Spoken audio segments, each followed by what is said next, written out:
This is March the 22nd. I'm Pauline Graivier interviewing Harriet Meyer. And Harriet is a native Dallasite and has a very interesting history here. And I wonder whether you could just tell us about it, Harriet. This is your time. We're going to go for about the maximum of 45 minutes. And the stage is yours. I might ask you a question here or there. Yeah, please ask me questions. Yes. So tell us, what's your earliest memory of being in Dallas? Maybe start as a little girl. Well, my earliest memory is really when I lived on Manette Street in East Dallas. And we came home one night and there was someone that had broken into our home. And I remember our dining room was all messed up. And that's really about the first thing I remember. And then you said then that you moved to University Park. Yeah, then we moved to University Park in Centenary. And I went to Highland Park High School, where there were a few Jewish kids, but not a whole lot. So, like one friend of mine, who I really wasn't that good of friends with, she lived a block away, but I became better friends with Jean Ahrens as we were older, as adults. And then did you go to Sunday school? Yeah, for a while. I was not confirmed, but I went for a little while. And at the old temple that had this big South Dallas, yeah, a big brick wall or something. I waited for my parents to pick me up.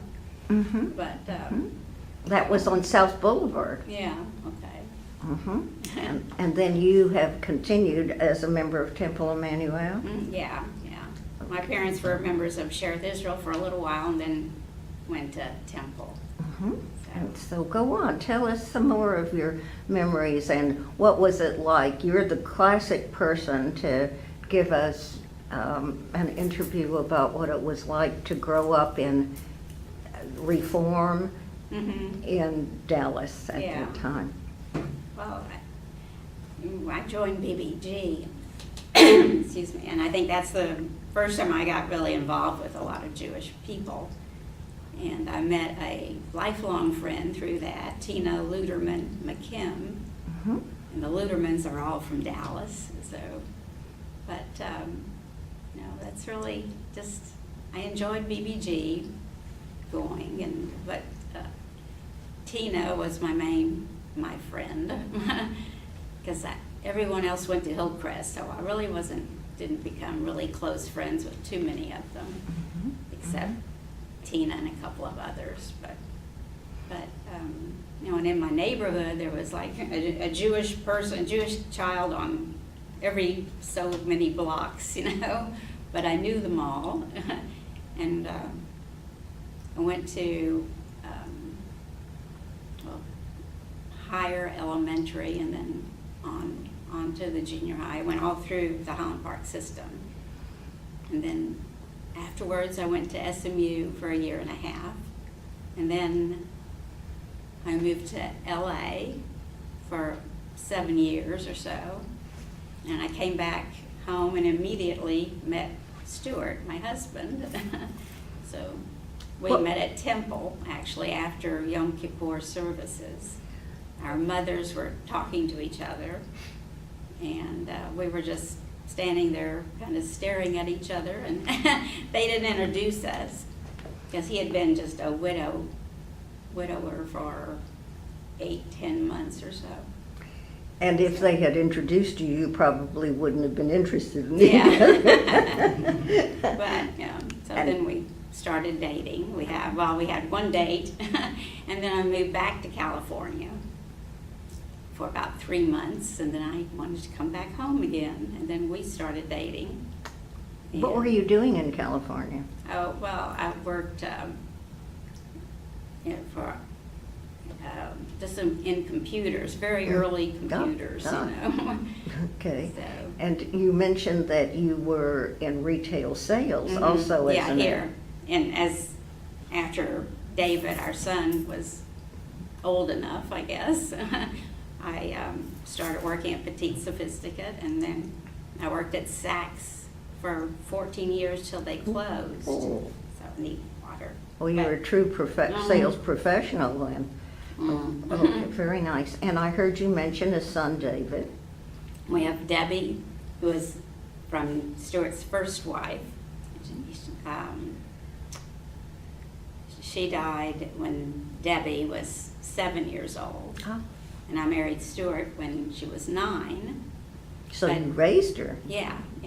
Oh. So that's one thing I'm proud of, is that she took to me so quickly and called me mommy, Oh. immediately after we got married. So, and then 2 years later we had David, our son, and she loved him. She was crazy about him, that's for sure. Oh, you were very fortunate. Mm-hmm. Yeah, I was, yeah. And do either of them have children now? Or Yeah, our daughter is married and lives about 5 minutes north of us, which is nice. And they have 2 children. We have a granddaughter who was just bat mitzvahed just a couple months ago, or 3 months ago or so. And our grandson is 10. So, and then my son lives in Plano, and he's married, but they don't have any children. Oh, are you lucky? Yeah, to have them both here. That is wonderful. Yeah. Well, tell me, in growing up in Highland Park is sort of special because Highland Park, without so many Jews, Mhm. did you ever face any kind of subtle anti-Semitism or? I don't remember any of Don't that, no. Good, Mm-mm. good. Some people complain Yeah. about it, but I've always. Because I had a couple of very close girlfriends who weren't Jewish, Mhm. from school. Mhm, mhm. And so, no, I never came across that, luckily. Very fortunate too. Yeah. And so tell us, what is there about living in Dallas that has, well, it brought you back from California. Of course, that might have been Stuart who brought you back, but truly you obviously have enjoyed being in Dallas. Mhm. And this is for the Dallas Jewish Historical Society, Mhm. So tell us how you feel about it. Would you have ever wanted to live anywhere else? Or No. what did Dallas bring to you? Dallas has just been my home, and I when I lived in LA, I had fun. I worked and I had girlfriends and we did things, and I enjoyed my time there. But eventually, I just felt like it was time to come home. So, and I love Dallas. I wouldn't want to be anywhere else. What about your parents? How did they get to Dallas, or were they natives too? No, my mother was born in St. Louis, and my father in Muskogee, Oklahoma. Oh. And they had my grandmother had a friend or something, or someone, and my grandmother in Dallas had a friend, and they got my parents together. So, and that's how they met. Very And, nice. My grandparents on my mother's side were from Romania, and then from Daddy's side was Lithuanian. So who came to Dallas?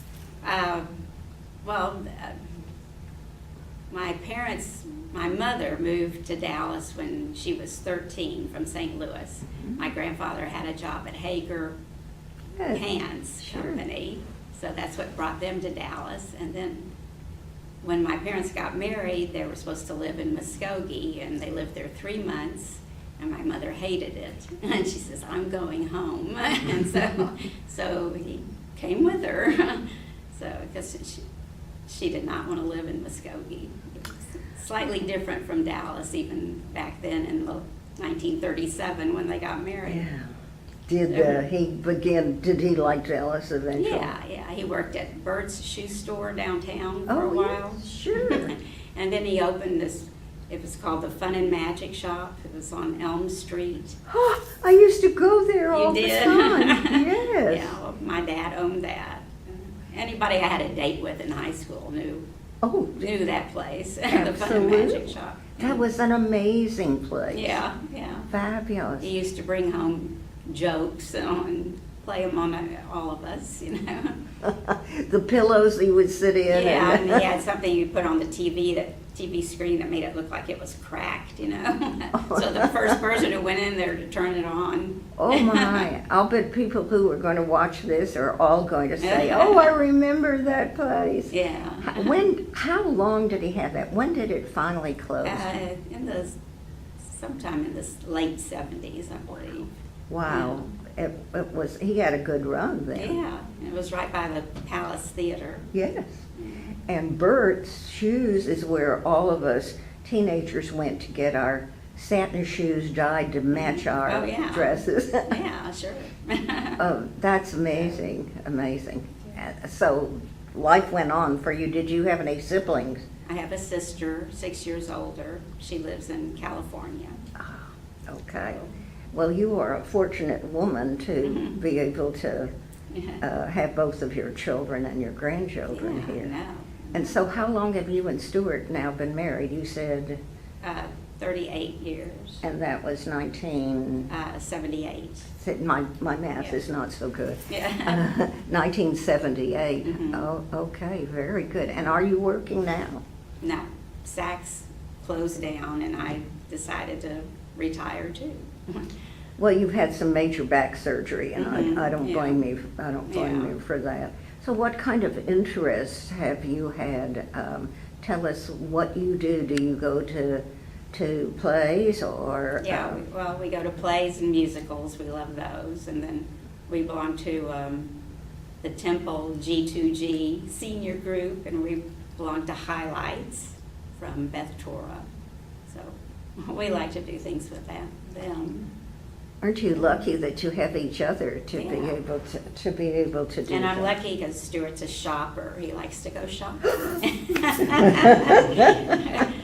Not every man is. No. I don't know of many women who are not, but the men is something. He likes to help me pick out my clothes. Well, I'm going to ask him eventually about what his business is, and all about. Did it have anything to do with clothes? No. Oh, No. Okay. Well, he'll tell me. He'll tell me soon. Let me see. We still have a lot of time. I know. That's what I thought you could. You'll need all the time with him. But I want to just ask you a couple more questions, and then we'll let Stuart have your extra time. Okay. So, do you have any words of advice for people who are coming into Dallas? You've been through a lot of drastic surgery, so tell me what your philosophy is. Just my philosophy is, I'm not even sure. It's just come in, move to Dallas, and find out your niche, what you like to do, or where you want to be. And it's just a nice life here, I think. So. How did you manage to get through two extremely drastic surgeries? How did you manage? What was your secret? Well, I had help. My sister was here for the first one, the big surgery, and then because Stuart worked then, and this last one he was my helper because he doesn't work anymore. So. Yeah, but what about you? We're talking about a very painful situation, and what was going through your mind? Well. What did you learn about yourself? I learned that I could withstand all the pain that I was going through between the first and second surgeries. I learned that that I could manage. I did it, so it wasn't easy. It wasn't easy on Stuart. But you managed. Yeah. Were you fairly? Yeah, you have to. If you want to get through it. Yeah, that's right. Yeah. That's right. Good for you. Yeah. Good for you. there are a lot of people who spend their time complaining. Yeah, well, I might have spent a little time doing that too. Well, a little's okay. Because there was a point where I thought, oh, it's never going to get better, but it did eventually. It just took time. So. This is what lots of people don't understand, you know. Yeah. It's an insult to your whole body. So. Yes. Yeah. And so, was there any input at all from the rabbis, from the temple? Did you depend on anything from the temple? It sounds like you took some advantage of things there. What type of programs do you go to? I know you must go to all the musical events. Yeah, we try to a lot of them. Mm-hmm. Do you volunteer for any? No, not anymore. What did you work with? Well, I did with the Pioneer Women Amat years ago, and Jewish Federation, the Women's Division of the the Federation, yeah. But that was just years ago I did that. Mm-hmm. But not since. Well, sometimes it's time to Yeah. listen to your body. Yeah. Okay, well, this has been a terrific interview because we don't always have native-born Yeah, sure. and still living here. Mm-hmm. I'm so glad that you were here. If you think of anything else that you want to put on here, Yeah. then I'm going to go to Stuart and let him use up some of your Okay, time. good. That's good. Okay, thank you, Harriet, Thanks. very much.